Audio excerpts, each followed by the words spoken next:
many Spider-Men does it take to bring down the Sinister Six? We might learn the answer to that question in Spider-Man No Way Home.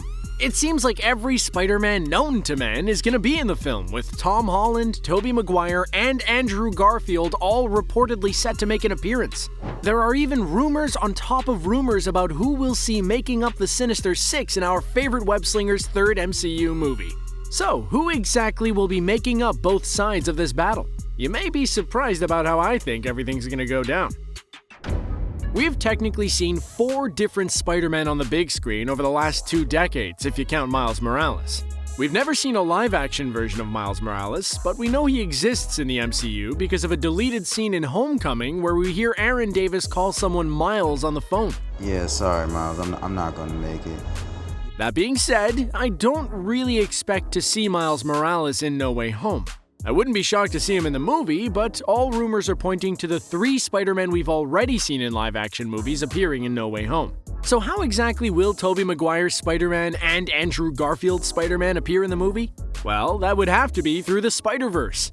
We learned that the Spider-Verse is a thing in Spider-Man Into the Spider-Verse. In that film, we saw Miles Morales interact with other Spider-Men, including Tobey Maguire's version.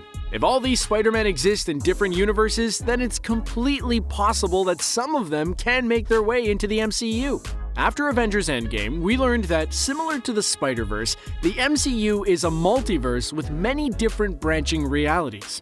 If our heroes were able to go back in time to change the universe and stop Thanos, then it's not out of the realm of possibility for some Spider-Men to leak out of the Spider-Verse and into the main MCU timeline. 3 different guys who all have the same job in a different universe. It sounds like a great team to me. The excuse for Miles Morales not showing up in the film could be that he had something going on in his universe that he had to take care of, but the others didn't. You know, the classic Captain Marvel excuse. So if these 3 make up the good team, then who's gonna be on the bad team? All signs are pointing to a Sinister Six group finally getting together in the MCU. But it's unlikely to be the original 6 from the comics. In the comics, the Sinister Six are a group of villains who work together to take out their biggest enemy, Spider-Man. The original lineup was organized by Doctor Octopus and consisted of himself, Vulture, Electro, Mysterio, Sandman, and Kraven the Hunter. We've seen a lot of these characters in previous Spider-Man movies, and we're likely to see them again in Spider-Man No Way Home. I think we'll see Doc Ock, Vulture, and Electro again, but Mysterio, Sandman, and Kraven will be replaced with Scorpion, Rhino, and Hobgoblin. We know Vulture and Scorpion already exist in the MCU, although we technically haven't seen Scorpion just yet. Vulture was the main villain of Spider-Man Homecoming and is currently in prison. It's the same deal with Matt Gargan, who is one of the Vulture's potential buyers and is Scorpion in the comics. If you played the Spider-Man PS4 game, then you know just how easy it is for a villain to be broken out of prison.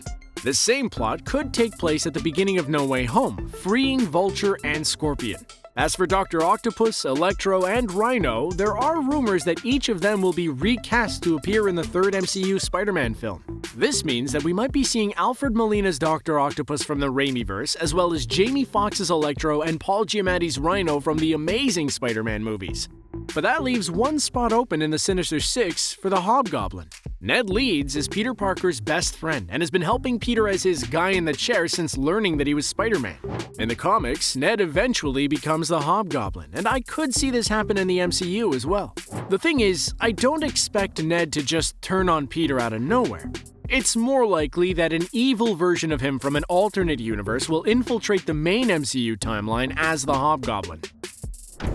Now that we have our teams in the blue and the red corner, it's time to get into who'll come out on top. There are rumors that Tom Holland's Spider-Man will bite the dust by the end of the movie, partly due to some leaked set photos and partly because of the Sony-Marvel agreement. Personally, I think this is a bit of an overreaction by the internet. We've seen heroes look beat up after a fight many times in the MCU.